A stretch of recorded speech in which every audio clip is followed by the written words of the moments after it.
자, 그러면 지금 452쪽에요. 부동산 증권론 가도록 하겠습니다. 증권론. 증권론에서는 저당의 유동화라는 것과 우리 MBS라는 것에 대해서 좀 정리를 하셔야 되고요. MBS 종류라고 해서 MPTS, MBB, MPTB, CMO 이런 내용들에 대해서 정리를 하셔야 됩니다. 일단 칠판 한번 보시죠. 452쪽.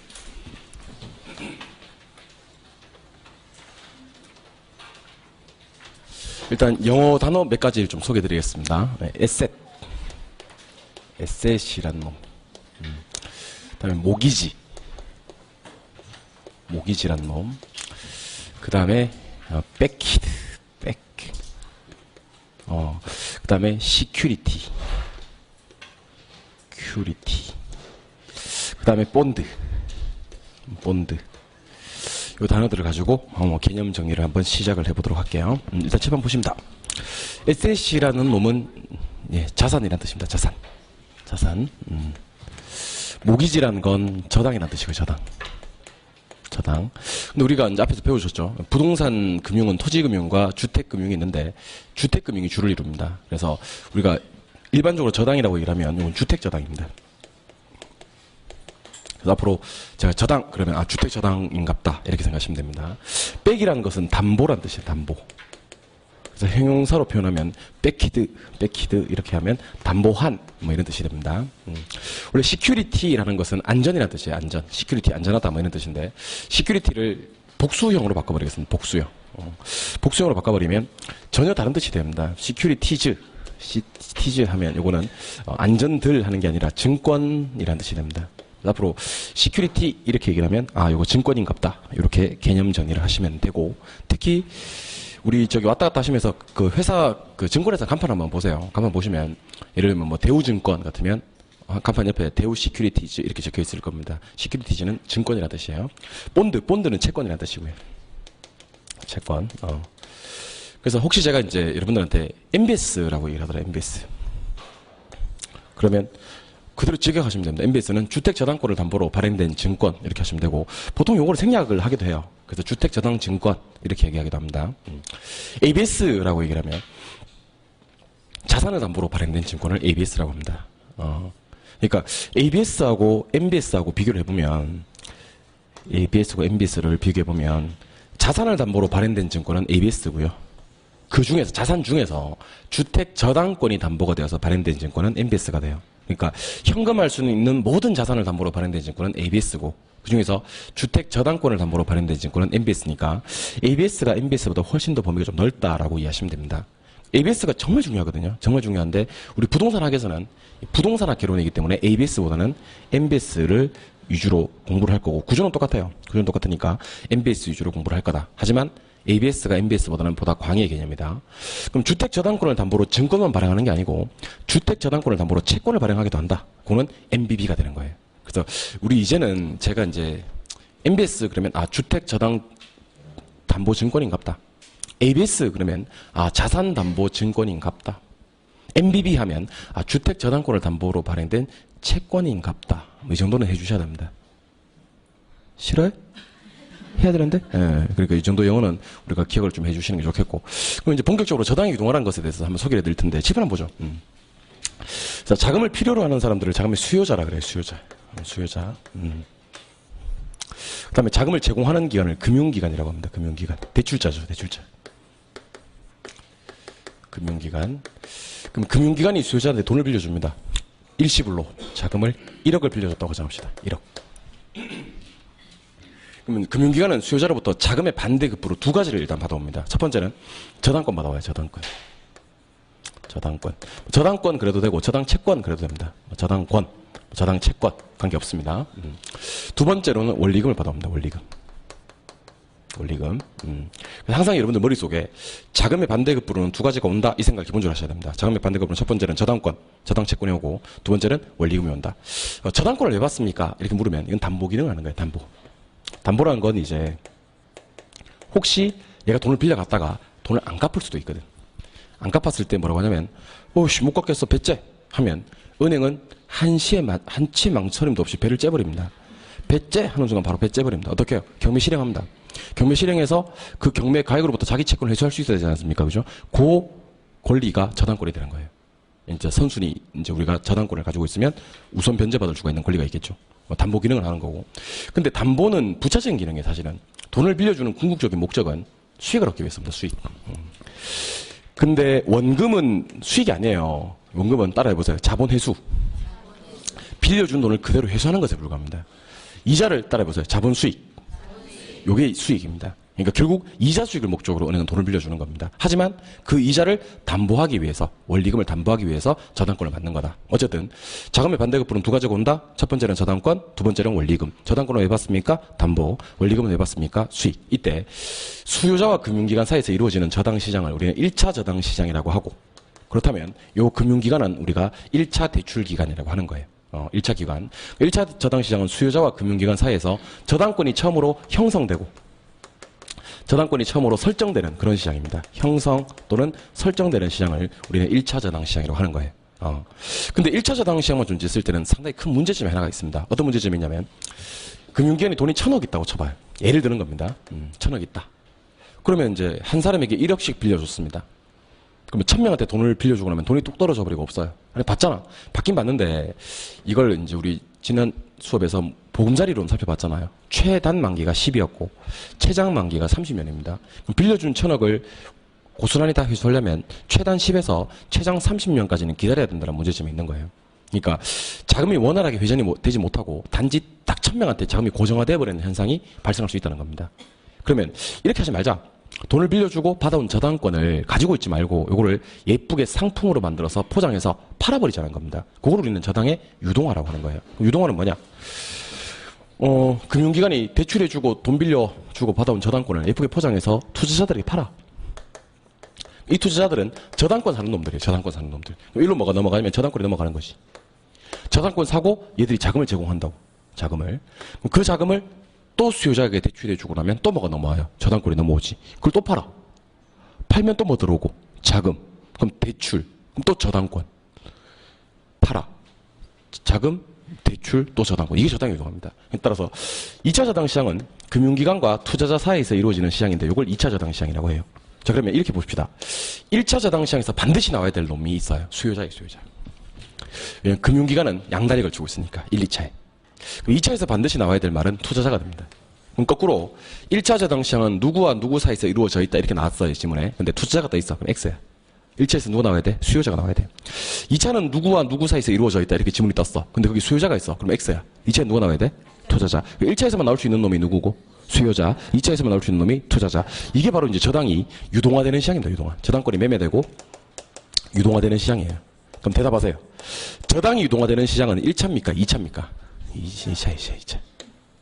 이렇게 나와도 틀려요. 저당의 유동화는 1, 2차 저당시장에서 이루어진다. 그래도 틀려요. 유동화란 말은 저당권이 팔리는 거거든요. 2차에서만 이루어집니다.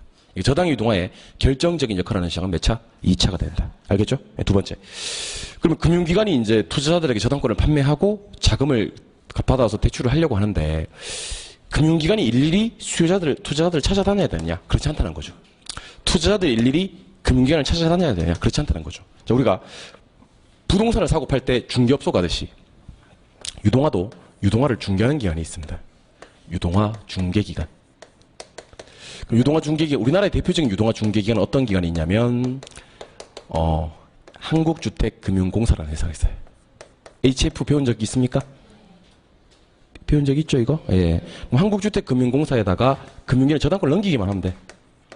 넘기면 적어도 한국주택금융공사 이런 행동을 해야 됩니다. 만기가 10년짜리는 10년짜리끼리. 또 아까 만기 몇 년 있었어요? 15년, 20년, 30년. 만기가 같은 저당권을 모아.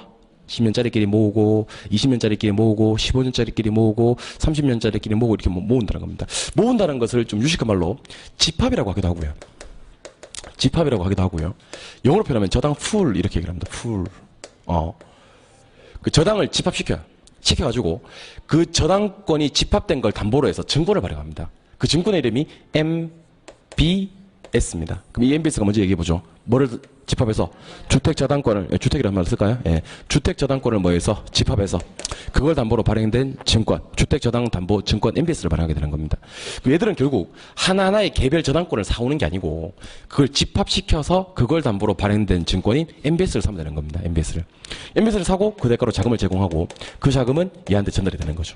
근데 외국 같은 경우는요. 미국에 한국주택금융공사가 있겠어? 아니 미국에 한국주택금융공사가 있겠냐고? 없지. 근데 외국같이 금융이 선진화된 나라들은요. 금융기관이 자체적으로 MBS를 발행해버려요.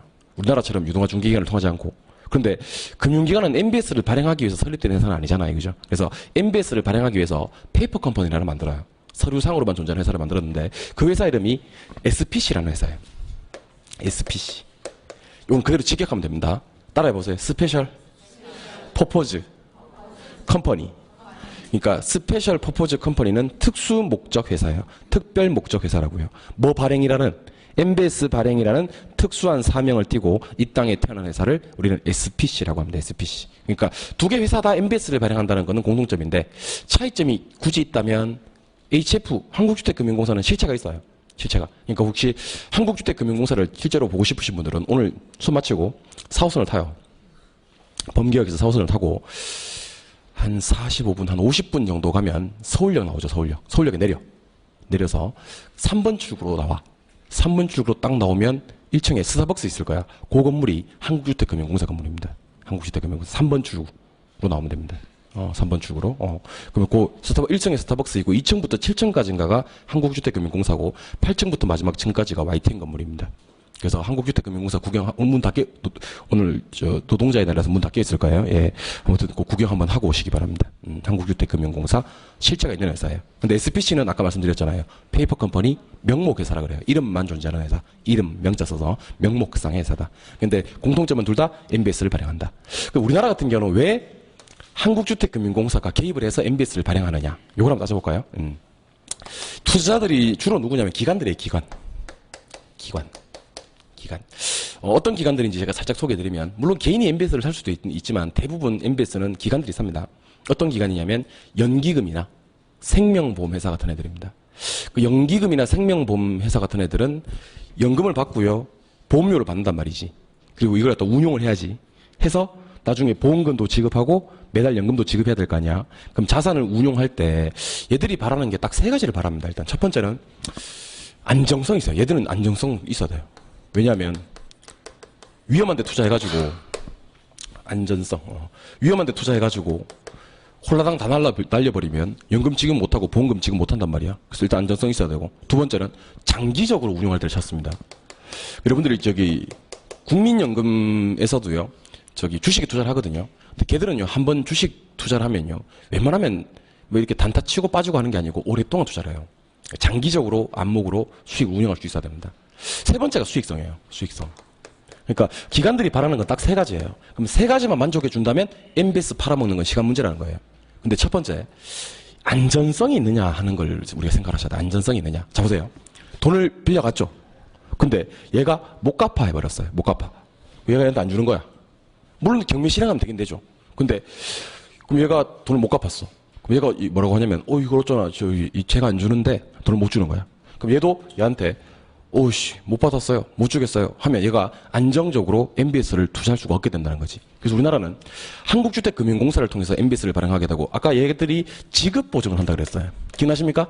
50배까지는 지급보증이 된다. 자기자본의 2조 50배까지 지급보증된다. 긴급함을 요할 때는 70배까지 된다. 140조까지. 그러면 한국주택금융공사에서 발행하는 MBS는요. 이 투자자들이 안정성을 확보한 다음에 투자를 할 수가 있다는 겁니다. 왜냐하면 혹시 얘가 얘한테 돈을 못 주고 얘가 얘한테 돈을 못 줘도 나는 줄게 하고 약속하는 게 지급보증이거든요. 그러면 이제 안전성이 확보가 됐어 안 됐어? 됐어. 여기서 중요한 거 하나. 그럼 2차 저당시장의 투자자들은요. 1차 저당시장의 수요자가 누군지 보고 MBS를 사는 거예요? 아니면 MBS를 발행하는 기관의 공신력을 보고 사는 거예요? 이 회사 공신력을 보고 사는 겁니다. 그러면 얘들이 아무리 형편이 없는 놈이어도 상관이 없는 거예요. 그럼 2차는 1차와 아무런 직접적 관계가 있다 없다? 없어요. 이거 기억하셔야 됩니다. 나중에 제가 물어요. 2차 저당시장의 투자자들은 1차 저당시장의 수요자들과 어떠한 관계가 있습니까? 라고 물으면 우리 수험생들이 밀접한 관계가 있다고 얘기를 합니다. 밀접한 관계가. 그럼 왜 밀접해요? 그러면 밀접하겠지 뭐 1차와 2차니까. 그런데 아무런 직접 관계가 없습니다. 얘들은 수요자들이 아무리 형편없는 놈이라도 괜찮아요.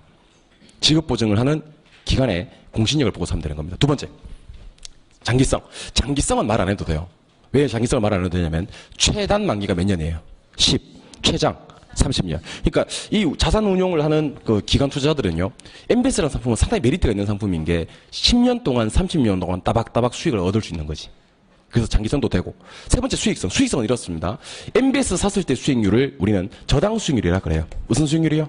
저당 수익률. 저당 수익률이라고 하는 이유는 이게 MBS 수익률이에요. MBS 수익률. MBS가 뭐예요? 주택 저당 증권이잖아요. 그 주택 저당권 샀을 때 수익률이라는 거예요. 그럼 얘들이 기존에 투자했을 때 수익률이 요구 수익률이야. 무슨 수익률? 그럼 기존에 투자하던 만큼 이상만 되면 투자를 한다는 거거든. 이상만 되면. 그러면 무슨 수익률이? 저당 수익률이 뭐보다만 커지면, 요구 수익률보다만 커지면 MBS를 살 수 있겠다는 겁니다. 그래서 MBS를 사는 세 가지 요건이 만족이 되면 돼요. 첫 번째는 지급 보증에서 안정적인 수익 얻고, 원래 MBS는 기간은 장기예요. 장기성도 있고. 세 번째는 저당 수익률이 요구 수익률보다만 커준다면 MBS 제도는 활성화되겠다 하는 겁니다. 자, 그러면 간혹 이제 여기서 분위기 파악 못하고 이런 사람들이 있습니다. 아니 선생님, 투자자들은 그러면 MBS를 왜 사지? 저당권을 왜 사지? 이런 분들이 계실 수 있더라고요. 이분들은 이제 잠깐 정신줄을 놓은 게 아닌가라는 생각을 조심스럽게 해봅니다. 제가 아까 자금의 반대급부로는 저당권만 가는 게 아니라 그랬어. 저당권이 가는 방향으로는 원리금도 간다 그랬어. 근데 원금은 자본 회수에 불과하지만 수익, 이자 수익이 있다 그랬지. 그래서 얘들은 이자 수익을 얻는 거지. 근데 우리 앞에서 배운 거 한번 써먹어 볼까요? 배당받는 금융이 지분금융인가? 네. 맞아. 지분금융. 그 이자 얻는 금융이 부채금융인가? 그럼 MBS는 지분금융에 속해, 부채금융에 속해? 부채금융에 속하는 거예요. 이자 얻으니까. 우리가 왜, 제가 뒤에 설명할 거다 했는데, 리츠, 신디케이트, 조인트 벤처, 펀드, 증자는 지분금융이고, 저당금융, 신탁금융을 필두로 해서 회사채 발행 MBS, ABS는 부채금융을 했잖아요. 저 쓸 필요 없어요. 아까 내가 형광펜 하는 걸 제 두 눈으로 똑똑히 봤어요. 형광펜 돼 있어요. 걱정하지 마시고. 그러니까 MBS는 부채금융이 되는 거죠. 왜냐면 이자 수익을 얻기 때문에. 알겠습니까? 그러니까 저한테 부디 MBS 실컷 배우고 나서 근데 MBS는 잘 배웠는데 MBS 왜 사는데 이런 이상한 질문을 하지 마시옵소서. 이자 수익을 얻는 겁니다. 두 번째, 1차 시장에도 금리가 있을 테고요. 2차 시장에도 금리가 있을 텐데. 뭔데 이게? 자, 1차 금리는요. 얘가 먹는 금리예요. 누가? 금융기관이 돈 빌려주고 먹는 금리예요. 요게 8이야. 7%, 7이야, 7. 7.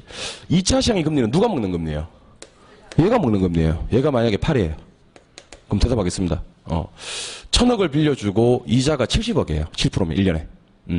70억 이자를 받아서 얘한테 얼마 줘야 돼요? 80억 줘야 됩니다. 얘들은 저당권을 반드시 유동해야 될까요? 해도 되고 안 해도 될까요? 해도 되고 안 해도 되고 보유해도 되고 저당권 지대에서 보유해도 되고 팔 수도 있어요. 그 유동화는 반드시 하라는 법이 없어요. 보유해도 되고 팔 수도 있고 얘들도 마찬가지예요. 지네들이 저당권을 보유해도 되고 유동해도 되고 팔 수도 있어요. 그러니까 1차 대출 기간이든 2차 대출 기간이든 유동화는 반드시 하라는 법은 없어. 근데 유동화 하면 몇 프로 손해봐? 1% 손해봐. 10억씩 손해본다고. 하겠어 안 하겠어? 안 하지. 근데 7이고 6이야. 그러면 해 안 해? 그러면 하지. 왜 하냐면 자 보세요. 유동화 안 시키면 얼마 남아요? 70억 남아요. 유동화 시키면 얼마 남아요? 10억 남아요. 아니 시키면 10억 남잖아. 10억 남는데 한 바퀴 돌 때 10억이에요. 유동화 한 번만 시키면 10억이야. 한 번 더 돌리면 20억이고요. 10번 돌리면 10번만 돌리면요 70억 먹는 것보다 낫다니까. 맞죠? 그럼 유동화 되려면 일단 1차 금리가 몇 차 금리보다는 클 것, 2차 금리보다는 클 것. 2차 금리가 이거 똑같은 말이야. 이거 MBS 수익률이야. MBS 수익률은 무슨 수익률이야? 저당 수익률. 어차피 얘가 먹는 게 2차 금리니까 얘가 뭐보다만 커주면 돼? 요구 수익률보다만 커주면 돼. 그래서 저는 여러분들이 765 시스템으로 기억을 하셨으면 좋겠어요. 숫자를 아예 외워버리세요.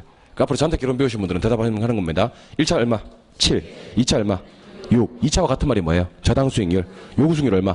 5. 그래서 이렇게 한번 물을 거고 이렇게 한번 물을 거야. 1차 금리와 2차 금리 중 몇 차가 클 것? 1차. 2차라고 안 나올 거야 여기서는. 여기서는 저당 수익률이라고 나올 거야. 저당 수익률이 뭐보다만 커주면 요구 수익률보다만 커주면 MBS는 활성화됩니다. 그래서 여기 7. 저당 수익률 2차 금리가 6. 그 다음에 요구 수익률이 5. 요런 구조일 때 MBS가 활성화된다. MBS 제도가 활성화되면 좋은 점이 뭘까? 7번 보세요. 이 입장에서는 차입의 기회가 확대가 돼요. 계속 돈이 들어오니까. 그러니까 차입의 기회가 확대되어서 소자본으로도 주택 구입을 가능하게 합니다. 얘 입장에서는 좋은 점이 뭔데? 얘 입장에서는 한번 생각해 보세요. 투자자들 입장에서는 자산수가 많을수록 포트폴리오가 커지는 겁니까?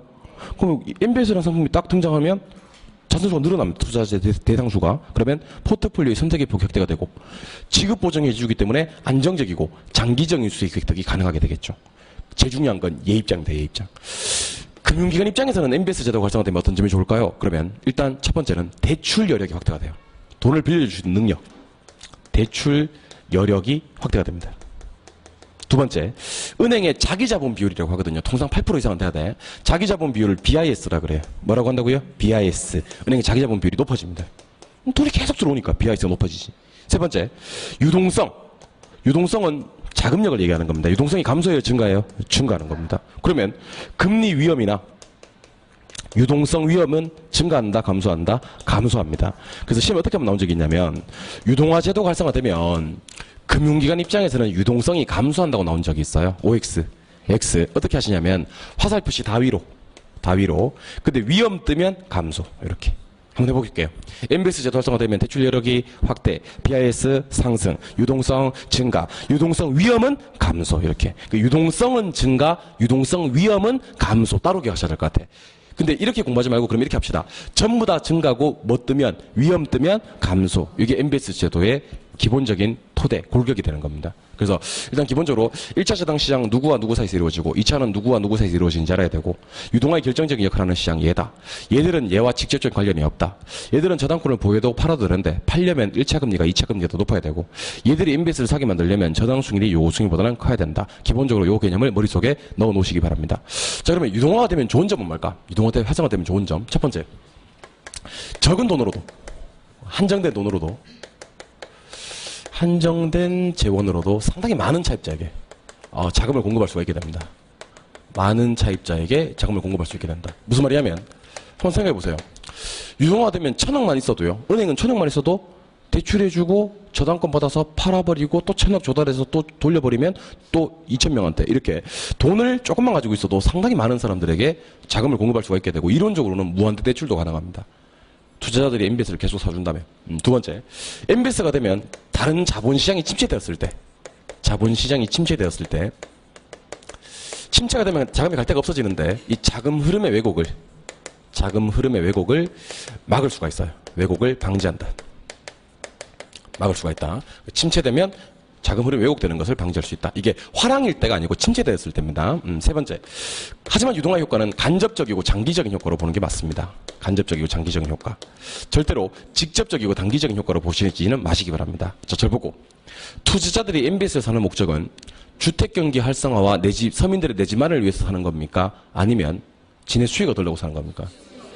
투자자들은 서민들의 내 집 마련이라든지 주택경기 활성화는 관계 없습니다. 애들은 그냥 지네 수익만 얻으면 돼. 근데 그 돈이 다른 데 가는 게 아니고 흘러서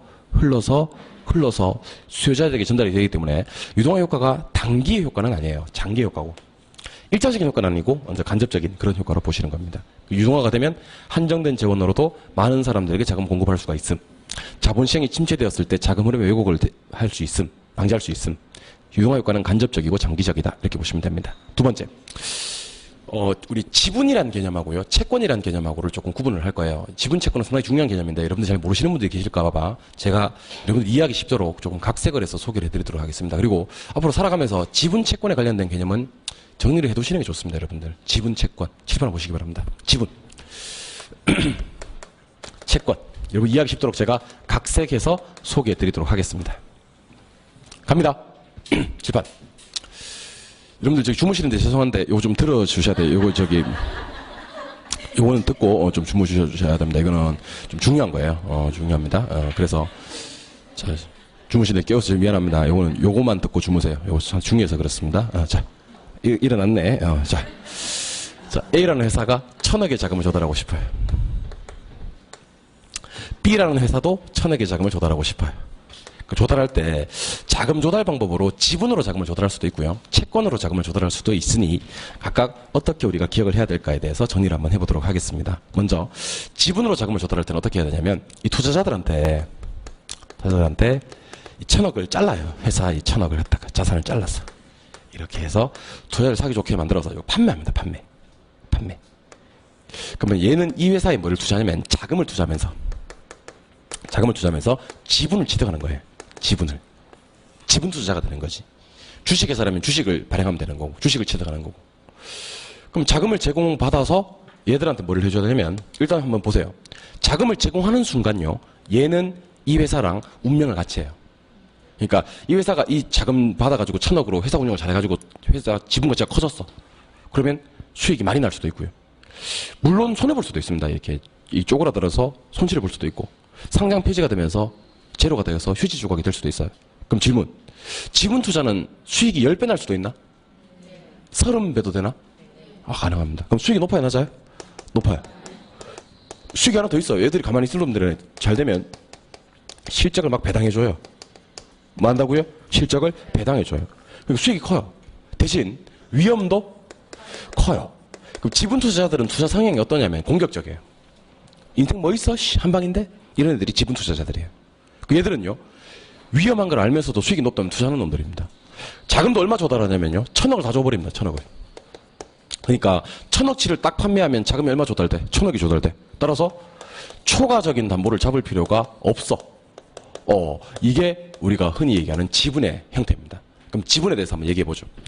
잘라서 팔아버리는 거예요, 투자자들한테. 그럼 투자자들은 지분을 취득하는 거지. 위험이 커요, 작아요? 커요. 대신 수익도 커요. 얘들은 뭐도 해줘요? 배당도 해줘요. 맞죠? 1,000억을 잘라서 판매하면 자금이 정확히 얼마 조달돼? 1,000억 조달돼. 초과적인 담보를 필요로 하지 않는다는 겁니다. 근데 채권은 달라요. 완전히 달라요. 보세요. 채권은 1,000억 조달하고 싶잖아요? 그러면 투자자들한테 돈을 빌려오는 거예요. 그러니까 지회사의 어떤 그 자산을 판매하는 게 아니고 돈을 빌려오는 거예요. 그럼 자금을 제공하면서 얘는 돈 받을 수 있는 권리를 취득하는 거예요. 그게 채권이에요. 그래서 얘를 저당 투자자라고 제가 할게요. 저당 투자자. 얘는 저당 투자자예요. 그럼 모든 채권에는 뭐가 써지냐면 이자가 써져 있어요. 통상. 그럼 얘는 약속된 이자를 지급하는 거예요. 확정 이자를. 그럼 얘들은 뭐 받았지만 배당 받았지만 얘들은 이자 받았어요. 근데 이 이자를 주느냐 안 주느냐의 문제야. 주느냐 안 주느냐. 자, 얘가 이 돈 받아가지고 회사 운영을 잘했어. 그럼 이자 줘야 안 줘요? 주겠지. 근데 회사 운영을 못했어. 그래서 수익이 안 생겼어. 그럼 이자를 줘야 안 줘요? 줘요. 안 주긴 뭘 안 줘요? 줘요. 그러면 이 이자 수익은요, 안전빵이에요. 원금은 당연히 회수가 되고요. 채권은 이자도 줘요. 당연히 줘요. 자다가 일어났을 때는 대답을 좀 피하셔야 됩니다. 좀 분위기를 좀 보고 대답을 하셔야 돼요. 얘는 수익이 낮은 편이에요. 대신에 안전빵, 위험도 낮아요. 여러분들, 채권에 투자해가지고요, 수익률이 2배 되고 3배 되고 하는 경우는 절대로 없습니다. 현존하는 채권의 최고 수익이 한 10% 남짓입니다. 그러니까 채권에서 투자했을 때 수익이 20% 30% 되는 그런 채권은 사실상 없다고 봐야 됩니다. 수익이 낮은 대신에 약속된 이자는 얘가 뭐 그 돈마다 잘 되든 안 되든 줘요. 그럼 얘들은 투자 성향이 좀 소극적이에요. 보수적이고. 그러니까 얘들은 수익이 높다고 투자하는 게 아니고 안전빵일 때만 투자하는 겁니다. 그럼 얘들이 어떤 생각을 하는지 아세요? 1,000억을 다 안 빌려줍니다. 담보가 얼마야? 1,000억이잖아. 그럼 얘들은 700억만 빌려줘 보는 겁니다. 대신 너 나한테 담보는 1,000억 내놔라 하는 겁니다. 왜냐하면 1,000억을 다 빌려줘 버리면 1,000억 다 회수 못할 수도 있잖아. 맞죠? 얘들은 뭐를 해야 되는데? 위험을 줄여야 되는데. 그럼 너무 위험하니까 700억을 빌려주면서 대신 너 나한테 담보는 1,000억 내놔라 하는 겁니다. 이걸 갖다 우리는 초과담보라고 합니다. 초과담보. 초과담보. 초과담보가 있고 얼마냐면 지금 300억 정도로 초과담보를 잡아놓은 거예요. 초과담보를 잡는 애들은 누구냐면요, 돈 빌려주고 이자 먹는 애들은 다 초과담보를 잡아요. 한 놈도 빠짐없이 초과담보를 잡아요. 그럼 돈 빌려주고 이자 먹는 놈의 대표 주자가 누구냐? 은행이에요. 그 은행에서는 초과담보를 잡아 안 잡아? 당연히 잡지. 자, 보세요. 1억을 빌려주면서 1억짜리 담보 잡는 경우 있나 없나? 없지. 왜냐면 1억 다 회수 못할까봐. 그럼 1억짜리 빌려주면서 2억을 담보 잡는 거야. 그럼 너 담보는 나한테 얼마 내놓고 2억 내놓고 나는 얼마 빌려주겠다? 1억 빌려주겠다. 빌려주는 돈 이상의 담보를 잡는 거 맞습니까? 그걸 뭐라고 한다? 초과담보. 이렇게 얘기를 하니까 또 분위기 파악 못하고 실컷 자다가 일어나가지고 한다는 얘기가, 쌤, 그럼 얘들도 초과담보 잡아야 돼. 얘들도 1,000억 다 해버리면 다 못 받을 수 있잖아. 괜찮다니까. 얘들은 이것만 많이 주면 돼요. 이것만 많이 주면 위험 감수를 하겠다고 하는 놈들입니다. 근데 얘들은 위험 감수를 안 하겠다고 하는 놈들이기 때문에 초과담보가 필요한 겁니다. 그럼 일단 지금부터 지분채권에 대한 내용 정리를 한번 해보도록 할게요. 자, 보세요. 잘라서 다 팔아버리면 지분. 지가 다 고스란히 다 가지고 있고 돈만 빌려오면 채권. 확정이자 채권. 실적 배당 지분. 높은 수익에 높은 위험이면 지분. 낮은 수익에 낮은 위험이면 채권. 1,000억이면 지분. 1,000억 700억이면 채권. 초과담보 필요 없어요. 지분. 초과담보 필요합니다. 채권. 이런 식으로 개념을 잡아주셔야 됩니다. 요게 되어야지만 그 다음 단계로 갈 수가 있습니다. 그래서 제가 이거는 듣고 주무시라고 했던 거예요. 이거는 듣고. 이걸 안 들어버리시면요, 지금부터 하는 모든 내용을 이해하실 수가 없습니다. 자, 그럼 일단 한번 나와보죠. 나와보세요. 우리가 지금부터 해야 될 게 부동산 증권이라는 걸 한번 소개해드리겠습니다. 부동산 증권. 자, 부동산을 증권으로 만드는 거예요. 부동산 증권은 크게 두 가지가 있습니다. 지분증권이라는 게 있고 지분을 증권한 상품이 있고요. 부채증권이라는 게 있어요. 부채를 증권한 상품이 있습니다. 지분을 증권한 게 대표적으로 리츠. 좀 이따 배울 거예요. 배당받아 가겠죠. 신디케이트, 조인트 벤처. 이런 것들은 전부 다 지분증권이에요. 그 부채증권은 뭐냐면 MBS와 ABS에 이자 받는 거. MBS와 ABS. 자, 대답해 봅시다. MBS가 뭐예요? 주택자산담보증권. ABS는 뭐예요? 자산담보증권. 자산유동화증권 그러기도 해요. 근데 우리는 이 중에서 뭐가 위주로 공부한다? MPTS 위주로 공부한다. 맞죠? 예. MPTS는 또다시 종류가 세 가지로 구성이 됩니다. 하나는 지분형 MBS가 있고, 무슨 형이요? 지분형. 또 하나는 채권형 MBS가 있습니다. 무슨 형이요? 채권형. 또 하나는 혼합형 MBS가 있습니다. 그 MBS의 종류는 크게 세 가지가 있어요. 이게 전부 다 MBS의 종류예요. 지분형, 채권형, 혼합형 하는 게. 지분형 MBS의 대표주자가 MPTS예요. 채권형 MBS의 대표주자가 MBB예요. 혼합형 MBS의 대표주자가 MPTB와 CMO예요. 자, 우리 적어도 요거는 해석을 해야 됩니다. MPTS 할 때 S가 뭐예요? 시큐리티즈 증권이에요. 증권이라고요, 증권. 증권은 무슨 형이에요? 지분. 증권은 당연히 지분이지. MBB 한번 해볼게요. MBB. 모기지, 백히드, 본드 뭐예요? 이거 채권이에요, 채권. 그리고 이거 혼합형이라고 했죠? 근데 좀 이따 물을 거예요, 제가. 모기지, 페이먼트 스루, 본드예요, 본드. 뭐라고요? 본드. 그럼 혼합형이라고 했지만 제가 좀 더 물을 거라고. 지분에 좀 더 가까워, 채권에 좀 더 가까워. 이렇게 물으면 채권에 좀 더 가깝다나. 채권의 성질이 더 많다. 이렇게 얘기를 하셔야 되는 거예요. 자, 그러면 저당권을 누가 가져가느냐? 원리금 수취권을 누가 가져가느냐? 위험부담을 누가 하느냐? 투자자들은 콜방어가 되느냐 안 되느냐? 초과담보가 필요하냐 필요 없느냐? 위험부담과 수익은 어떠느냐? 그 다음에 수명은 어떻게 되느냐? 이런 얘기들을 쭉 할 거예요. 이걸 갖다 빈칸을 다 메꾸셔야지 수업을 제대로 들으신 겁니다. 환장하겠죠? 예. 실판 보세요. 일로 오세요. 이게 정말 중요한 거 하는데, 이거 자면서 들어서 이걸 이해하려는 거 모르겠네. 이해하려는 거 몰라. 이걸 갖다가 자면서 들어가지고. 정말 중요한 건데. 잘 봅시다. 그래. 한번 이해 하나 못하면 내가 좀 더 보겠습니다. 보세요. 자, 자금을 필요로 하는 사람들을 수요자라고 합니다. 수요자. 그 다음에 MBS를 사는 애들을 투자자라고 하고, 투자자. 그리고 수요자와 투자자 사이에서 누가 있냐면 MBS를 발행하는 기관이 있습니다. 뭐 있다고요?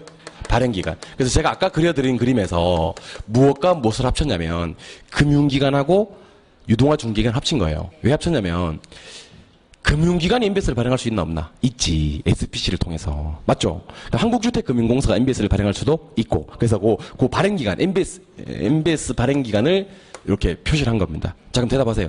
일로 뭐가 가요? 자금이 가지. 맞죠? 자금의 반대급부로 몇 개가 와요? 두 개가 와요. 하나는 뭐? 저당권, 저당, 채권, 집합, 뭐 이렇게 얘기하기도 합니다. 두 번째는 뭐? 원리금. 저당권 왜 받아요? 경매, 담보하기 위해서. 원리금 왜 받아요? 수익. 무슨 수익이요? 이자 수익. 그럼 여러분들 저당권이 수익이에요? 원리금이 수익이에요? 그럼 투자를 할 때 배운 거 대답하세요. 위험과 수익이 비례해요? 권리와 수익이 비례해요? 위험과 수익이 비례해요. 그럼 이게 수익이라고 했잖아. 이거 가져가는 놈이 위험부담도 해요. 다시 대답하세요. 저당권 가져가는 놈이 위험부담해요? 원리금 가져가는 놈이 위험부담을 해요? 원리금 가져가는 놈이, 이거 가져가는 놈이 위험부담을 해요. 알겠죠? 예. 그러면 발행기관이 수요자들한테 두 개를 받아오거든요. 저당권 받아오고 원리금 받아왔어요. 받아와가지고 하는 짓이 두 가지 행동을 합니다. 첫 번째는요. MBS를 발행하긴 발행하는데 뭘 발행할까라고 고민하다가 결국에는 지분형 MBS, MPTS로 발행하기로 했습니다. MPTS가 뭐냐? 자, 발행기관이 수요자들한테 돈을 빌려주고 받아온 저당권과 원리금을요, 싹 다 잘라서 팔아버리는 거예요. 누구한테? 투자한테. 그럼 저당권도 넘겨요. 누구한테? 투자한테. 원리금도 투자한테. 위험부담도 누가 해라? 투자자 네가 해라. 이게 그 유명한 MPTS입니다. 이게 지분형 MBS예요. 지분형 MBS. 영어 단어까지는 알 필요가 없는데 한번 따라해 보실 필요는 있어요. 한번 따라해 보세요. 모기지. 패스스루. 한번 따라해 보세요. 패스스루. 시큐리티즈. 자, 시큐리티즈는 제가 뭐라 그랬죠? 증권이라고 했고, 패스스루가 뭔지 알려드릴게요. 패스스루는 이렇게 몽땅 다 패스스루 해버리는 거를 패스스루라 그래요. 알겠죠? 예. 패스스루가 뭐라고요? 몽땅 다 패스스루 해버리는 걸 패스스루라 그래요. 그래서 패스스루를 우리말로 표현하면 몽땅 다 패스스루 하는 거, 이렇게 이해하시면 되고요. 여러분들 이해하기 쉽게 빗대어 보면요. 하이패스 생각하시면 돼요. 하이패스. 고속도로에 하이패스가 있는 사람들은요. 통과해요, 통과. 하이패스 없는 사람들은 빠지는 거고요. 패스스루는 하이패스를 생각하시면 됩니다. 자, 보세요. 수요자들이 발행기한테 뭐를 주면? 저당권과 원리금 주면 하이패스 통과. 누구한테? 투자자한테 다 스루 돼버리는 거. 그거를 MPTS라고 하는 겁니다. 자, 그러면 이제 한번 해볼게요. MPTS는 저당권도 투자한테 다 스루 되나? 원리금도 스루 되고? 위험부담도 스루 되나? 왜? 그렇지. 지분형이니까 이 말을 해야 되는 거예요. 원래 지분이란 건 이 몽땅 다 이렇게 팔아버리는 거예요. 알겠죠? 지분형이니까 다 팔아버리는 거예요. 그럼 MPTS를 산 투자들은 위험이 크나? 예. 수익도 크나? 예. 초과담보 필요 있나? 필요 없어요. 그러면 1000억 똑같겠네? 예. 이번에는 MBB가 하고 있습니다. MBB는요, 저당권을 발행기한 줘요. 한 개도 안 팔아요. 원리금도 발행기를 가지고 있어요. 위험부담도 발행기간 지가 하는 거예요. 이게 그 유명한 MBB예요. 뭐라고요? MBB. MBB는 무슨 형이다? 채권형. 그러니까 얘가 MBS 발행을 뭘로 할까 고민하다가 MBB로 발행했을 때는요, 투자자들 한 놈도 안 넘어가요. 그냥 지가 다 가지고 있고 돈만 빌려오는 거야. 돈만 빌려오고 뭐 주면 되지? 이자 주면 되는 거지. 알겠어요? 이게 MBB예요. 한번 따라해보세요. 모기지, 백키드, 본드. 본드가 뭐예요? 채권이에요. 그러면 MBB를 산 투자자들, 이거를 산 투자자들은요, 위험해 안 위험해? 안 위험해. 그렇잖아요. 대신에 수익은 작아. 그럼 자, 갑시다. 전부 다 투자한테 다 팔아버리는 건 뭐예요? 지분형 MBS인 MPTS. 전부 다 지가 가지고 있고 돈만 빌려오는 건 뭐예요? MBB, 채권형이 되는 겁니다. 알겠죠? 그럼 MPTS는 위험부담을 누가 하고?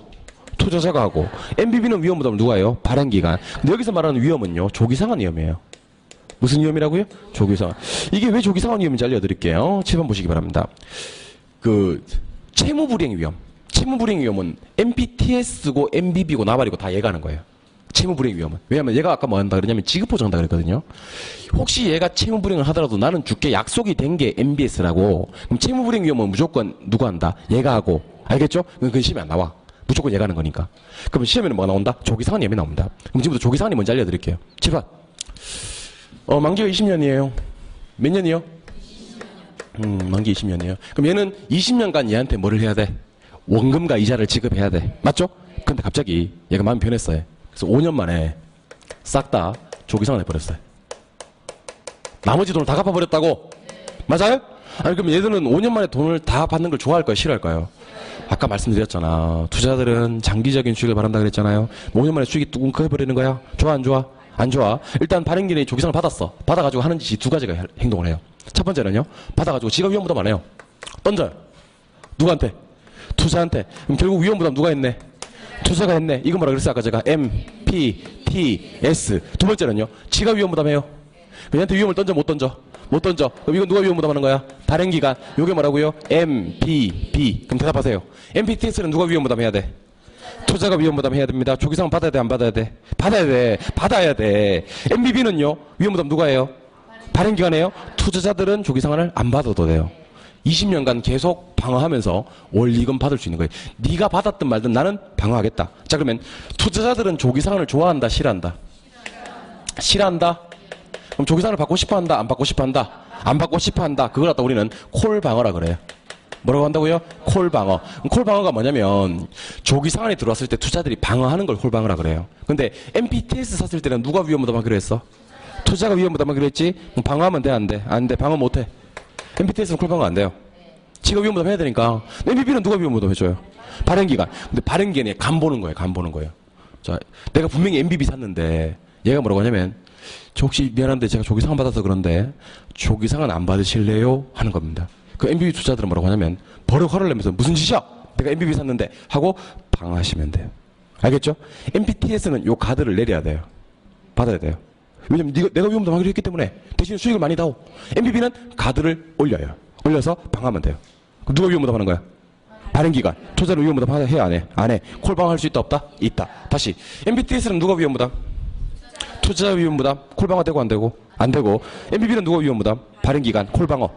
되고, 이번에는 저랑 이거 한번 해보죠. 담보가 있어야 돼요, 담보가. 담보가 있어야지, 그걸 담보로 MBS를 발행하는 겁니다. 그래서 우리 왜 주택저당 담보증권이라 그랬잖아, 그죠? 그럼 담보가 되는 돈을 뭐라고 하냐면, 자, 따라해보세요. 주택저당 총액, 시작. 이거 안 하시면 어려울 텐데. 한 번만 더 할게요. 주택저당 총액, 시작. 주택저당 총액이 1,000억이라고 쳐봐요. 얼마요? 1,000억. 그럼 요걸 담보로요, MBS를 발행합니다. 뭘 발행한다고요? MBS. 자, 따라해봐요. MBS 발행액. 한번 해보래. MBS 발행액. 한 번 더. MBS 발행액. 그럼 총액이 1,000억이고 이걸 담보로 MBS를 발행한다고. 근데 MBS를 발행할 때는 MPTS로 발행할 수도 있나? 있나? MBB로 발행할 수도 있나? 근데 MPTS 산 투자자들은 위험 부담을 해, 안 해? 해. 수익만 많이 주면 돼. 그러면 초과담보 필요해? 필요 없어? 필요 없어. 그러면 주택저당 총액하고 MPTS 발행하고는 어때요? 같아요. 이거 갖다 우리는 뭐라고 부른다고요? 초과 담보가 없다라고 얘기를 하는 겁니다. 맞나요? 예, 이번에는 MBB는 700억 밖에 발행 안 시켜줘요. 대신에 누나한테 담보는 얼마 내놔라? 1,000억 내놔라. 총액이 커요? MBB 발행액이 커요? 총액이 커요. 그러면 초과 담보가 필요해? 안 필요해? 필요해. 또 대답합시다. 원래 수명이 제가 몇 년이라 그랬냐면 20년이라 그랬죠? 근데 MPTS는 조기 상환을 받아야 되잖아. 그럼 5년 만에 수명이 끝나버릴 수 있어, 없어? 있어. 그럼 얘는 수명이 길어, 짧아? 짧아. 근데 얘는 20년 동안 콜방어가 되잖아. 20년간 계속 원리금 받을 수가 있어요? 수명이 짧아요, 길어요? 길어요. 맞아요? 또 대답하세요. 위험과 수익이 높은 건 누구고? MPTS. 위험과 수익이 낮은 건 MBB가 되는 거고요. MPTS 사면요, 투자들은 어떠냐면요, 매달 돈을 줘요. 매달 원리금 받을 수가 있어요. 안 깝깝하지? MBB는요, 6개월치 한 번 해줘요.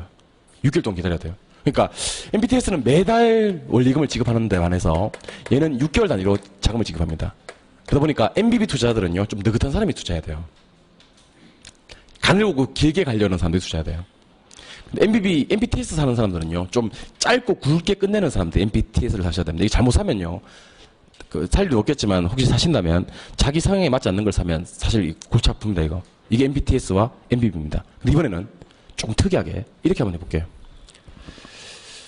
지울 테니까 칠판 보세요. 둘 다 투자자한테 가면 뭐라 그랬어요? MPTS 지분형이라 그랬죠? 예. 둘 다 발행기한테 가면 뭐라 그랬어요? MBB 채권형이라 그랬죠? 이번에는 사이좋게 나눠 가져요. 저당권은 발행기간을 줘요. 너 해, 이렇게. 원리금이나 위험부담은 투자자가 가져와요. 내가 가져갈게, 이렇게. 요게 그 유명한 MPTB와 CMO입니다. 그럼 MPTB와 CMO는 우리가 혼합형이라고 하는데 이걸 왜 혼합형이라고 하는지 알아야 돼. 칠판 보세요. 칠판 보세요. 둘 다 투자한테 가면 뭐라고? MPTS. 둘 다 발행기관한테 가면 MBB. 맞죠? 근데 한 개씩 나눠 가지면 혼합형이 되는 거예요. 저당권은 누구를 준다? 발행기관. 이건 누구를 닮았고? MBB를 닮았고. 원리금과 위험부담은 누가 한다? 투자자. 이건 누구를 닮았다? MPTS를 닮았다. 그래서 이 혼합형이라고 하는 거예요. 근데 사실 MPTB는 잘 안 팔려요. 왜 안 팔리느냐? 자, 봐봐요. MPTS는 둘 다 가져오죠. 둘 다 가져오잖아. 그러니까 위험부담 해도 억울해, 안 억울해? 안 억울해. 둘 다 가져왔으니까. 근데 MPTB 봐봐요. 이 바보 같은 놈 봐봐요. 뭘 줬어요? 저당권은 줬죠? 뭐만 가져왔어요? 원리금만 가져왔죠? 위험부담은 또 지가 하는 거야. 맞죠? MPTB가 팔리겠어, 안 팔리겠어? 안 팔리지. 그래서 나온 게 CMO예요. 뭐라고요? CMO. CMO가 뭔지 알려드릴게요. 자, 여기서 일로 가는 돈을 주택저당 총액이라고 했었습니다. 기억나십니까? 칠판 보세요. 주택저당 총액이 1,000억입니다. 만기는 10년입니다. 금리는 4%입니다. 근데 얘가 MBS를 발행하는 기관에다 대고 이런 얘기를 합니다. 아씨, 1,000억 너무 센데? 한 200억 하면 투자하겠는데? 이런 얘기를 하는 거예요. 두 번째, 아씨, 만기 10년 너무 긴데? 3년 하면 사겠는데? 5년 하면 사겠는데? 이런 얘기를 하는 거예요. 아씨, 4% 너무 금리 낮은데? 한 6% 하면 사겠는데? 7% 하면 사겠는데? 이런 얘기를 하는 겁니다. 그래서 얘가 뭐라고 하냐면, 진짜 살 거야? 그러니까 어찌 사겠대. 좋다. 하면서 1,000억을 5등분 잘라요. 하나, 둘, 셋, 넷, 5개를 잘라요.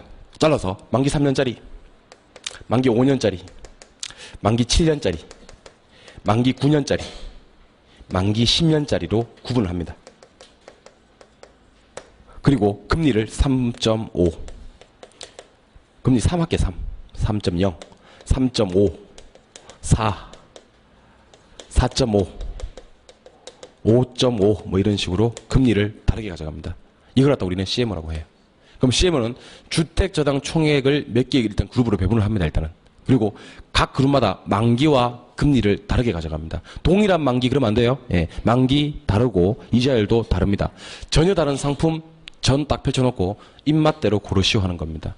그럼 이걸 갖다가 자른다는 것을 불어로 뜨랑쉐라고 한대요. 뜨랑쉐. 발음 정한지 모르겠습니다. 불어라서. 영어는 잘하는데 불어 잘 못하거든. 뜨랑쉐라고. 영어로는 트렌치라고 한대. 트렌치. 잘라진 각 그룹을. 그래서 트렌치는 알파벳 순서로 붙여요. A 트렌치, B 트렌치, C 트렌치, D 트렌치, Z 트렌치. 항상 마지막은 Z라고 얘기를 합니다. G 트렌치 하기도 하고 Z 트렌치 하기도 하는데 일단 트렌치가 3개밖에 없어요. 그럼 어떻게 됩니까? A, B, Z. 4개면 A, B, C, Z. 5개면 A, B, C, D, Z. 이런 식입니다. 그럼 각 트렌치별로 금리, 만기 다 다르고요. 고정이자를 적용해도 되고 변동이자를 적용해도 되고 고정이자를 적용해도 되고 변동이자를 적용해도 돼요. 다만 돈을 어떻게 지급하냐면 1000부터 3년까지 지급하는 원리금을 얘가 받아가요. 원리금을. 얘들은 그동안 원금만 받아가요. 얘는요. 한 푼도 못 받아요. 그러다가 3년이 지나잖아요. A 트렌치의 수명은 종료돼요. 그 다음에 3년부터 5년까지 지급되는 원리금을 얘가 받아가요. 그동안 얘들은 원금만 받아요. 얘는 못 받아요. 그리고 얘가 원리금을 받고 얘는 원금, 얘는 못 받아요. 그 다음에 얘가 원리금을 받고 얘는 못 받아요. 그러다가 Z 트렌치를 산 놈은요. 10년 동안 돈 한 푼 구경 못 하다가 10년 차에 누적된 원금과 이자를 한꺼번에 받아요. 한꺼번에. 그럼 10년 동안 구경 못 해도 장기적으로 짠다면 얘가 뭐가 높아요? 금리가 높잖아요. 이거 사는 사람도 있어요. 자기 창에 맞는 거 사면 돼요. 원리금 지급이 연속적으로 이루어진다고. 그래서 유의할 점. CMO도 혼합형 맞습니까? 그럼 저당권 누구? 발행기간, 원리금 누구? 투자자, 위험부담, 투자자. 그럼 누가 위험부담 해야 돼? 투자자가 위험부담 해야 돼? 투자자가 위험부담 해야 되면 콜방어 돼야 안 돼? 안 돼. 맞죠? 그럼 보세요. 1000억 중에서 200억을 조기상환 해버렸어요. 200억을. 그러면 누가 받아요? 얘가 받아요. 그럼 얘는 콜방어 되는 거야? 안 되는 거야? 안 되지. 받아야 되니까. 또 200억 또 조기상환했어요. 누가 받아요? 이번에 얘가 받아요. 그럼 얘는 콜방어 되는 거야? 안 되는 거야? 안 되는 거야. 그럼 봅시다. CMO도 혼합형이라서 위험부담 누가 한다? 투자자. 투자자가 위험부담 해야 되니까 콜방어 돼야 안 돼? 안 돼. MPTS랑 똑같아. 그런데 얘네들 한번 볼래? 얘네들 DZ. 얘네들 단기 투자자인가 장기 투자자인가? 장기 투자자죠. 얘네들은요. 앞에 애들이 뭐 받고 있는 동안 조기상환 받고 있는 동안 맞죠? 얘들은 조기상환 받을 일이 없네. 1000억 다 조기상환 안 된다면 얘네들은 조기상환 받을 일이 잘 없네. 앞에 애들이 총알바지로 먼저 조기상환 받아주니까 콜방을 못하니까. 그럼 얘들은 콜방어를 실현시킬 수가 있어 없어? 있어. 실현이 가능한 거야. 그러니까 우리가 조심하셔야 될 건 뭐냐면 CMO는 누가 위험부담 해야 돼? 투자자가 위험부담 해야 돼? 콜방어가 돼야 안 돼? 안 돼? 콜방어가 안 되는데 어떤 애들은 장기 애들은 단기 애들이 조기상환 받고 있는 동안 보고가 되네. 콜방어를 실현시킬 수 있다. 이렇게 하는 겁니다. 그리고 또 한번 해볼게요. MPTV와 CMO도 혼합형 맞습니까? 맞잖아. 예. 혼합형 맞잖아. 근데 모기지 페이스루 본드에 이거는요. 자, 읽어볼게요. 모기지 페이스루. 패스스루 아니에요. 이 PT와 요 PT 다른 PT예요. 요 PT는 패스스루, 몽땅 다 스루하는 거고요. 이거는 페이스루. 페이가 뭐냐면 돈입니다. 돈만 스루하는 거예요. 그럼 저당권은 뭐하고? 발행기간 주고 돈. 원리금. 돈만 스루하는 거예요. 나중에 영어만 알아도요. 문제 맞출 수 있어요. MPTS는 패스스루. 몽땅 다 패스스루. MPTV는 페이스루. 저당권은 주고 돈만 스루. 그렇게 하는 뭐냐면 본드예요. 혼합형이라고 했지만 본드라고. 그럼 보세요. 아까 1000억에 1000억이어서 아예 초과 담보가 없다라고 했던 게 MPTS잖아. MPTS잖아. 그리고 1000억에 700억이어서 초과 담보가 300억 정도 있다라고 했던 게 MBB잖아. 맞아요? 그럼 MPTV와 CMO는요. 1000억에 한 800억 정도 돼요. 그럼 대답 한번 해봐요. 초과 담보 있어 없어? 있어. 왜? 본드니까. 어쨌든 본드니까. 이게 있는데 중간 형태야. 혼합형이라서. 누구보다는 초과 담보가 많고 MPTS는 아예 없으니까. 걔보다는 초과 담보가 많고 누구보다는 MBB보다는 초과 담보가 적어. 위험과 수익이 제일 높은 게 MPTS 아닙니까? 위험과 수익이 제일 낮은 게 MPB 아닙니까? 얘는요, 중간이에요. 수명이 제일 짧은 게 MPTS 아닙니까? 수명이 제일 긴 게 MPB 아닙니까? 얘들 둘은요, 중간이에요. 매달 돈 주는 게 MPTS 아닙니까? 6개월 만에 돈 주는 게 MPB 아닙니까? 얘들은 3개월 만에 줘요. 그것도 중간이에요. 분기별로 줘요. 그러니까 MPTB의 시험은 항상 혼합형의 성격을 가지고 있다는 겁니다. 이거 이해하신 분들만 제가 1위로 모시겠습니다. 세미나는 이해 못했는데 어떻게 자다가 잠깐 놓쳤어 하시는 분들은 이것만 쳐다보시기 바랍니다. 봐도 뭐 말인지 모를 거야. 지금 복잡해가지고. 모를 거고. 이거 이해하신 분들은 제가 요리로 모시겠습니다. 자, 일로 해. 자, 갑니다.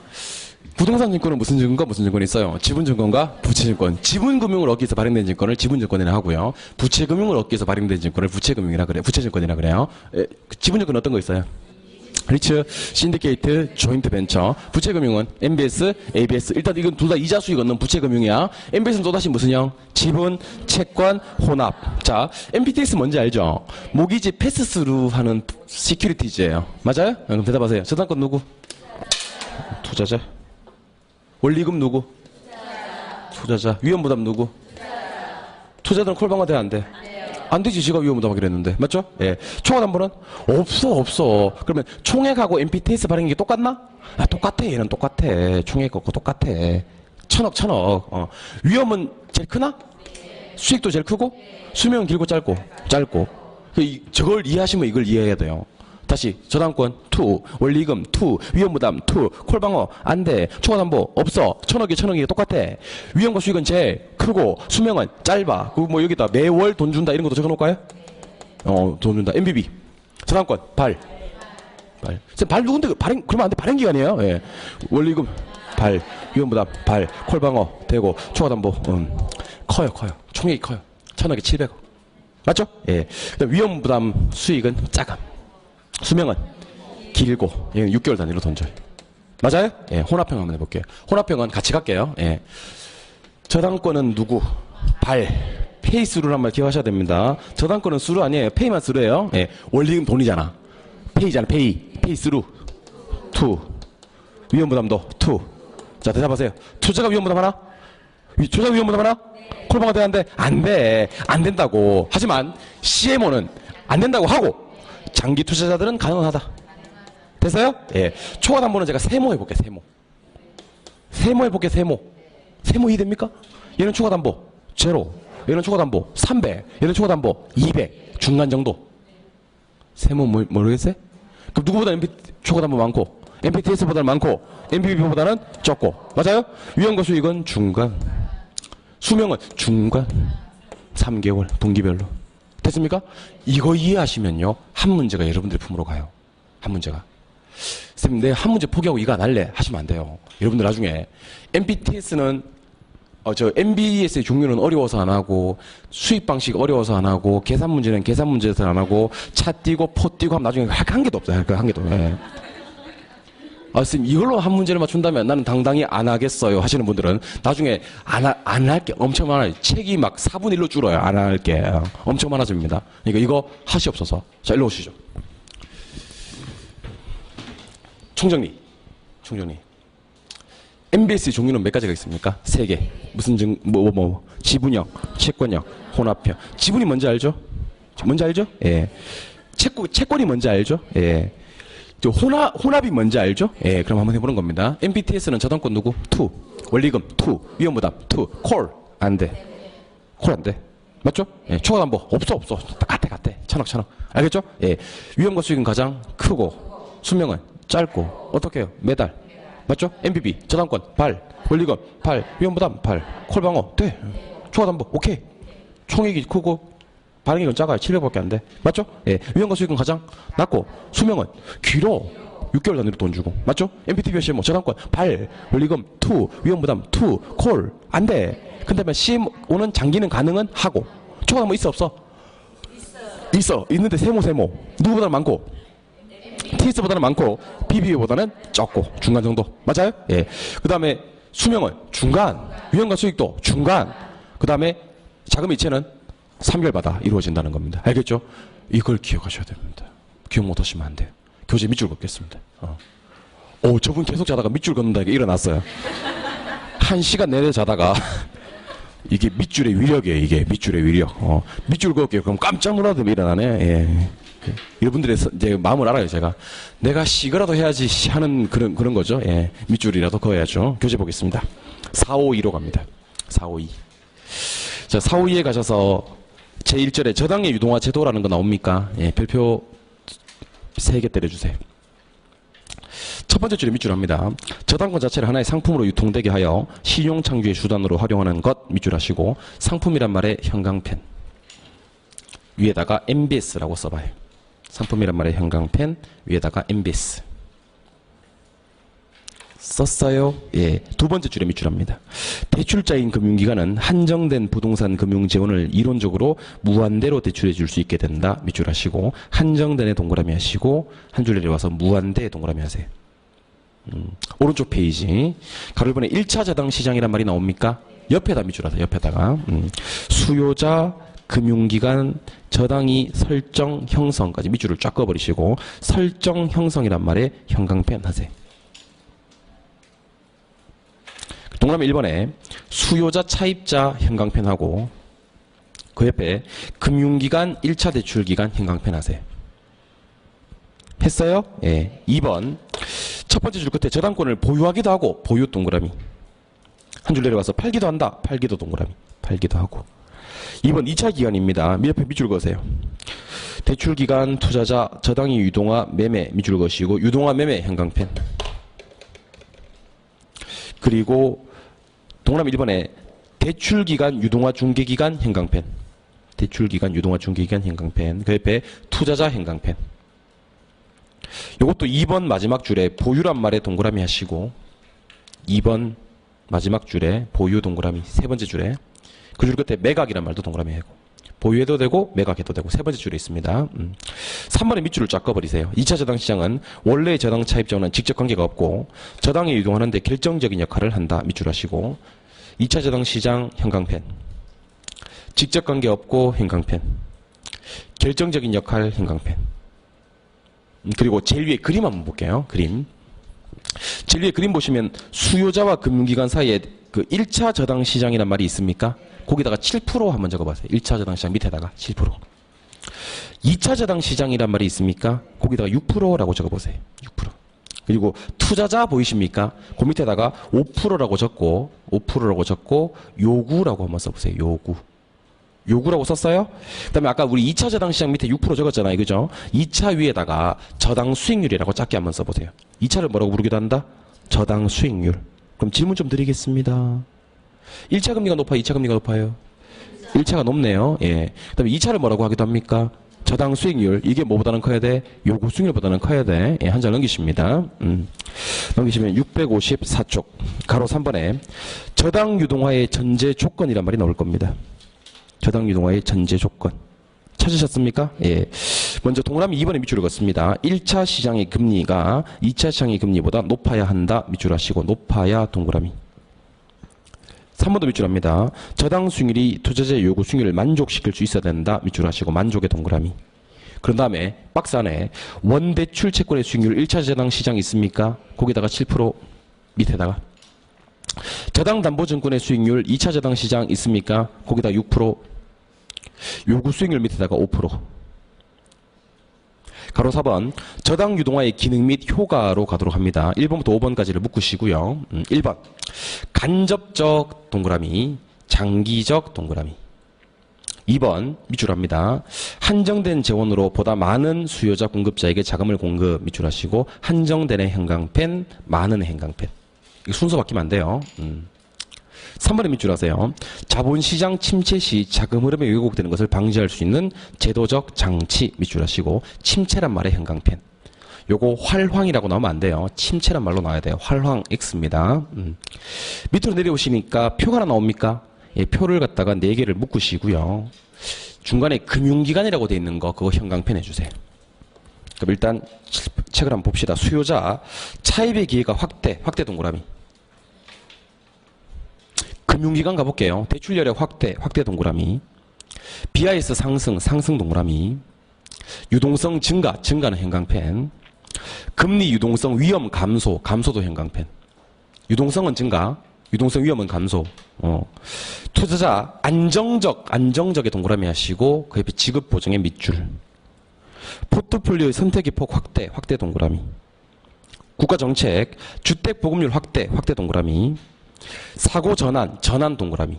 전환 옆에 밑줄을 그으세요. 소유에서 이용으로. 저당권을 자꾸 소유만 하지 말고 이용을 한번 해보자는 거예요. 예. 오른쪽 페이지. 2번. 저당 대출 채권의 유동화 제도란 말이 나옵니다. 가로 1번에 MBS 형광펜하고 그 옆에 우리말로 돼 있는 거 형광펜 합시다. 주택저당담보증권 형광펜. 줄여서 주택저당증권 그러기도 해요. 형광펜. MBS를 우리말로 뭐라고 한다고요? 주택저당담보증권 또는 주택저당증권. 가로 2번에 과정 박스 있죠, 박스 앞에다가 별표 하나 때려두시고 과정을 한번 읽어보시면 되고요. 동그라미 2번으로 내려갑니다. 동그라미 2번으로 내려가시니까 밑줄 한번 쭉 그어볼게요. 부동산 증권은 지분증권과 부채증권으로 구분할 수 있는데 주택저당증권은 부채증권에 해당이 되며 주택저당증권은 또다시 그 특성에 따라서 이체증권 MPTS, 주택저당채권 담보부채권 MBB, 다계층채권 CM으로 분류가 된다. 밑줄을 하신 다음 첫 번째 줄 끝에 무슨 증권이요? 주택저당증권 MBS 있습니까? 그 네모를 빵 치세요. 주택저당증권 MBS는 일단 지분증권이다, 부채증권이다? 부채증권이다. 부채증권 형광펜하고. 이건 또다시 특성에 따라서 몇 가지로 구분하냐면, 자, 형광펜 한번 해봅니다. 이체증권 MPTS 형광펜. 우리말로는 이체증권이라 그래요. 이체된다. 주택저당채권 담보부채권 MBB 형광펜 해보고. 저당직불채권 MPTB 형광펜 해보고. 다계층채권 CMO 형광펜 해봐요. 그래서 그 밑에 표가 나올 텐데 별표 하나 때려주시고요. 부동산 증권을 뭐랑 뭐로 구분했어요? 지분증권과 부채증권으로 구분했어요. 지분증권 옆에 밑줄 하세요. 지분금융을 얻기 위해서 발행되는 증권. 옆에 얘를 다 형광펜. 리츠, 신디케이트, 조인트 벤처. 부채금융도 밑줄 하세요. 부채금융을 얻기 위해서 발행되는 증권. 옆에 다 형광펜 하세요. MBS, ABS. 그리고 MBS 밑에다가는 숫자 4를 한번 더 적어주시기 바랍니다. MBS는 종류가 또다시 몇 개? 4개. 위에 아까 4개 뭐 있었어요? MPTS, MBB, MPTB, CMO 있었어요. 한 장 넘겨볼게요. 한 장 넘겨보시면 가로 4번에 ABS 있습니다. 형광펜 하고요. 그 옆에 자산담보부증권 형광펜 하세요. 그리고 1번에다가 밑줄을 긋습니다. 자산담보부증권이란 금융기관이나 일반 기업이 보유한 각종 채권이나 업무상 보유재산, 즉 현금할 수 있는 모든 자산을 기초로 발행되는 증권이다. 밑줄 하시고 현금할 수 있는 모든 자산 형광펜. 현금할 수 있는 모든 자산. 동그라미 3번에 밑줄합니다. ABS가 MBS보다 광의의 개념으로 해석할 수 있다. 밑줄 하시고 광의 동그라미 하죠. 넓다 범위가. 오른쪽 페이지로 가셔서 보충학습에 ABS와 MBS 보이십니까? 예, 1번하고 2번을 묶어주세요. 보충학습 1번, 2번. 자, 먼저 ABS부터 갑니다. ABS는 개념. 첫 번째 줄에 밑줄 한번 그어볼까요? 현금할 수 있는 모든 자산 밑줄 해보고. 2번 밑줄 합니다. 특수목적회사 SPC, 법률상의 회사, 명목회사. 3번도 밑줄 하세요. 자산 유동화에 관한 법률에 근거합니다. 요거는 참고하세요. 왜 참고하냐면 그 밑에 주택저당담보부증권 MBS 있습니까? 요게 중요하거든. 자, 첫 번째 줄 끝에 저당을 담보로 해서 발행 밑줄. 그 밑에 가로 2번도 밑줄합니다. 한국주택금융공사 HF 실체회사. 그 밑에 계속 밑줄합니다. 한국주택금융공사법. 법이 좀 달라요. 자산 유동화에 관한 법률인지 한국주택금융공사법인지, 주로 SPC가 하는지 한국주택금융공사가 하는지, 현금할 수 있는 모든 자산인지 저당권만 되는지. 한 장 넘기십니다. 넘기시면 제2절에 주택저당증권하고 MBS 나옵니까? 예, 여기 별표 4개 때려주시고요. 별표 4개 때려주시고 거기 20회, 21회, 22회 옆에 24회가 빠져있어요. 24회도 추가해주세요. 왜 빠졌는지 모르겠네. 24회 하고 1번 형광펜 좀 합니다. 이체증권 MPTS까지 형광펜. 그 줄 끝에 지분형 MBS 형광펜. 그리고 영어 단어 밑줄 좀 그어봅니다. 영어 단어 패스스루라는 말의 밑줄을 한번 해보고. 패스스루. 시큐리티즈의 동그라미 한번 해보세요. 시큐리티즈는 증권이니까. 그리고 가로 1번부터 가로 5번까지를 묶으신 다음 가로 1번에는 됐고 가로 2번에 밑줄 합니다. 원리금 수취권, 저당권 모두가 투자자에게 이전이 된다. 밑줄 하시고 투자자 형광펜. 그 옆에 콜방어 불가능 형광펜. 3번에 밑줄합니다. 초과담보가 없으므로 밑줄하시고 한 줄 내려와서 주택저당 채권의 총액과 MPTS의 발행액이 같아진다. 밑줄 하시고 같아진다. 네모. 가로 4번도 밑줄합니다. 투자자는 이자율과 만기 전 변제 위험 부담을 한다. 계속 밑줄하세요. 투자자의 수익률은 가장 높으나 수명이 짧고 위험이 크다. 밑줄하신 다음 다시 위 한 줄 올라가서 투자자 형광펜 하세요. 투자자가 위험 부담한다. 수익률은 가장 높으나 동그라미. 수명이 짧고 동그라미. 위험이 크다 동그라미.